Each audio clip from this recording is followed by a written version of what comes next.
সুপ্রিয় অষ্টম শ্রেণীর শিক্ষার্থীবৃন্দ, আশা করি তোমরা ভালো আছো। যে যেখান থেকে এই ভিডিওটি দেখছো সবাইকে স্বাগত জানাচ্ছি। আজকে আমরা যে বিষয়টি নিয়ে কথা বলবো তোমাদের হচ্ছে তথ্য বুঝে সিদ্ধান্ত নিই, এই অধ্যায়ের প্রশ্ন নম্বর 6। এর আগে আমরা ওই এখান থেকে বেশ কয়েকটি আমরা ভিডিও পাবলিশ করেছি। যদি সেগুলো মিস করেও, মানে 1 থেকে 5 পর্যন্ত সেগুলো ভিডিও ডেসক্রিপশনে অথবা তোমরা প্লে লিস্টে যাও দেখে নিতে পারবে, আমার চ্যানেলে এই ভিডিওগুলো দেওয়া আছে। তো 6 নম্বর যে ইয়েটি আছে আমরা একটু দেখবো। এখানে একটি স্বাস্থ্য কেন্দ্রের 100 রোগীর বয়সের বছরে দেওয়া আছে, তো শ্রেণীব্যাপ্তি দেওয়া আছে, ক্রমযোজিত গণসংখ্যার তালিকা থেকে শ্রেণী অনুসারে রোগীর সংখ্যা নির্ণয় করো। তো এখানে আমরা দেখি এই সারণীটা কি দেওয়া আছে। এখানে হচ্ছে শ্রেণী ব্যক্তি বা শ্রেণী ব্যবধান যেটা আমরা বলি সেটা আছে, সেটা বছরে দেওয়া আছে, যে 0 থেকে 10 বছর, 11 থেকে 20 বছর, 21 থেকে 30 বছর, 31 থেকে 40 বছর, 41 থেকে 50 বছর, 51 থেকে 60 বছর, 61 থেকে 70 বছর। তো এখানে রোগীর সংখ্যা কত সেটা দেওয়া নাই, কিন্তু আমাদের এখানে যে মজার একটি বিষয় দেওয়া আছে সেটা হচ্ছে ক্রমযোজিত গণসংখ্যা দেওয়া আছে। তো ক্রমযোজিত গণসংখ্যা আগে যে আমরা গড় তৈরি করেছিলাম, মধ্যক তৈরি করেছিলাম, সেখান থেকে মধ্যক থেকে কিন্তু আমরা এটা বের করেছিলাম আগের ভিডিওতে। তো সেটা আমরা কিভাবে বের করেছিলাম, সেটা বের করেছিলাম যে এই এই এই এই যে শ্রেণী ব্যবধান আছে এখানে রোগীর সংখ্যা যোগ করে এটা, তারপর এই 2টা যোগ করে এটা, তারপর এই 3টা যোগ করে এটা, তারপর এই পাশে যোগ করে এটা, ওইভাবে আমরা যোগ করে করে কিন্তু নিয়ে আসছিলাম। তো আমরা এখন যেটা করব সেটা হচ্ছে এই যোগ করার ফলে এটা হয়েছিল। তো কত যোগ করার ফলে এটা হয়েছিল এটা বসালেই আমাদের শ্রেণীর রোগীর সংখ্যাটা বেরিয়ে যাবে। তো এখানে এটার সাথে এটা যোগ করে এটা বানিয়েছিলাম, তার মানে এটা কত হবে, এটা 5ই থাকবে। তারপরে আমরা মানে সর্বশেষ যে ভিডিওটা আছে সেখানে কিন্তু দেখিয়েছিলাম যে কিভাবে আমরা এটা শর্টভাবে নিয়ে আসছিলাম। কি করেছিলাম, এটার সাথে এটা যোগ করে মানে কোনাকুনি যোগ করে বসিয়েছিলাম, ঠিক আছে। তো সেটা আমি দেখাবো। তো এখন আমরা কি করব, বিয়োগ করব। আমরা এখন যদি বিয়োগ করি, এটা থেকে আমরা বিয়োগ করব কোনাকুনি। আগে কিন্তু এইভাবে উপর নিচে আমরা নিচে থেকে উপরে যোগ করে বসিয়েছিলাম। এখন আমরা করব কি, ঠিক উল্টোটা, উপর মানে নিচ থেকে উপর একটা বিয়োগ করব। তো এটা থেকে আমরা এটা বিয়োগ করলে কত হবে, এখানে 4। তো আবার আমরা এখন এটা থেকে এটা আমরা বিয়োগ করব, ঠিক আছে, এটা থেকে এটা বিয়োগ করব। তো 25 থেকে যদি আমরা 9 বিয়োগ করি তাহলে কত হবে, এখানে 15। তো আবার এটা থেকে এটা বিয়োগ করলে এটা কত হবে, 17। এটা থেকে এটা যদি আমরা বিয়োগ করি, আমরা এখান থেকে এটা বিয়োগ করি তাহলে কত হবে, এখানে 7 2 27, ঠিক আছে। তারপর এটা থেকে এটা আমরা বিয়োগ করি, এটা থেকে এটা গেলে এটা 8, তারপর আছে 5। এখন আমরা এটা থেকে আমরা বিয়োগ করি 42।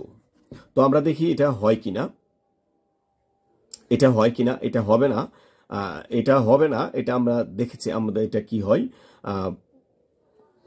এখানে আমরা যেটা দেখব সেটা হচ্ছে যে 5, এটা 5 আর 4 যোগ করলে এটা হয় 9, আর 15 যোগ করলে 24 হয়, 24 আর এটা যোগ করলে 41 হয়, 41 আর এটা যোগ করলে এটা হয়। তো এখানে 68। তো 68 এটা আমরা যদি আমরা যদি এটা বিয়োগটা করি 85, তারপর হচ্ছে 68, এখানে একটু মিস্টেক হয়েছে, এই বিয়োগটাই মিস্টেক হয়েছে, এটা বিয়োগ না করে এটা করে ফেলেছি, তাই না। এখানে হবে 71, এটা হবে 17। এখন আমরা দেখি, তো এখানেও আমরা একটু মিস্টেক করে ফেলেছি, এটা হবে 15। তো এটা আমরা যদি যোগ করি, এখন এটা যোগ করলে এটা হবে, আবার এটা যোগ করলে এটা যোগ করলে এটা যোগ করলে এটা যোগ করলে এটা হবে, এটা যোগ করলে এটা হবে। তার মানে এখানে রোগীর সংখ্যা আমরা 5 4 15 17 27 17 15 আমরা এটা বের করতে পারলাম। তো আমরা 7 নম্বর যে সমস্যাটি আছে, এই 7 নম্বর সমস্যাটি আমরা একটু যদি দেখি। তো 7 নম্বর যে সমস্যাটি আছে সেটি হচ্ছে কি, নাগরী বাজারে 100টি দোকানের দৈনিক লাভের এটা টাকার পরিমাণে ছক দেওয়া আছে। কি দেওয়া আছে, যে প্রতি দোকানের লাভ টাকায় করছে কত, 300 থেকে 350 টাকা। এর মধ্যে 10 দোকানি এটা করেছে 350 থেকে 400 টাকা, এর মধ্যে 16 দোকানি এটা করেছে। 400 থেকে 450 এটা হচ্ছে 28, মানে 28 দোকানি এটা করেছে। আর 450 থেকে 500 সেটা হচ্ছে 22 দোকান করেছে। আর 500 থেকে 550 সেটা 18টা দোকানে করেছে।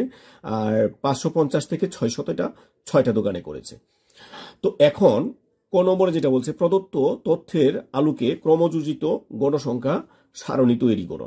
তো ক্রমযোজিত গণসংখ্যা সারণী করলে আমাদের এখানে এইটা হবে কিন্তু কলাম, তাহলে কলাম কয়টা আছে, একটা দুইটা, আর একটা হবে কি ক্রমযোজিত গণসংখ্যা সারণী, তাহলে কলাম 3টা হবে।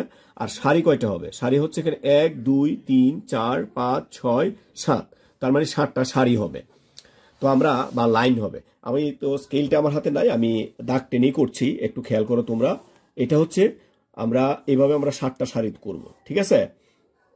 1 2 3 4 5 6 7, আমরা 7টা সারি তৈরি করলাম।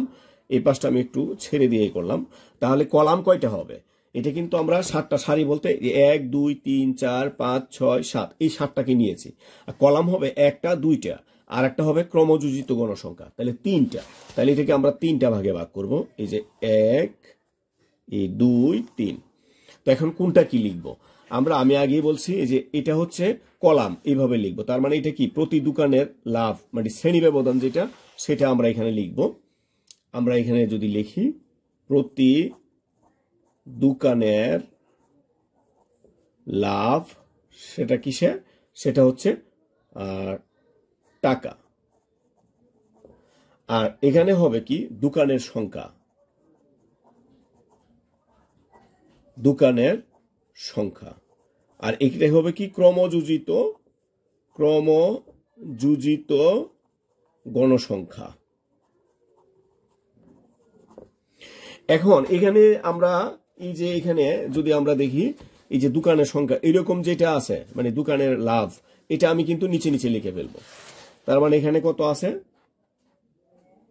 300 থেকে 350, সরি 350, 350 থেকে 400, আর 400 থেকে 450, 450 থেকে 500, 500 থেকে 550, আর 550 থেকে 600। এখন দোকানের সংখ্যা এই যে এখানে যেভাবে আছে আমি কিন্তু এইভাবে লিখে ফেলবো। তাহলে এখানে হচ্ছে 10, তারপর হচ্ছে 16, 28, 22, 18, 6। এখন ক্রমযোজিত গণসংখ্যা আমরা তৈরি করব।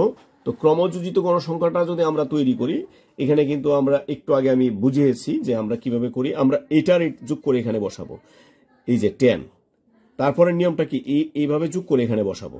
তো এভাবে যোগ করে যদি আমি বসাই আমার একটু সময় লাগবে, আমি তোমাদেরকে যেটা বলতেছি সেভাবে তোমরা করার চেষ্টা করবা।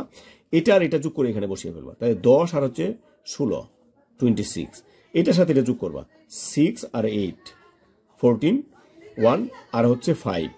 এখন এটার সাথে এটা 4, 6 আর এটা হচ্ছে 7। তো আমরা এটা যদি এখন আমরা করি 14, 1,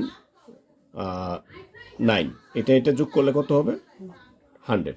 তো এটা হচ্ছে আমাদের ক নম্বর যে সমস্যাটি ছিল, এই ক নম্বর সমস্যাটি আমরা সমাধান করলাম।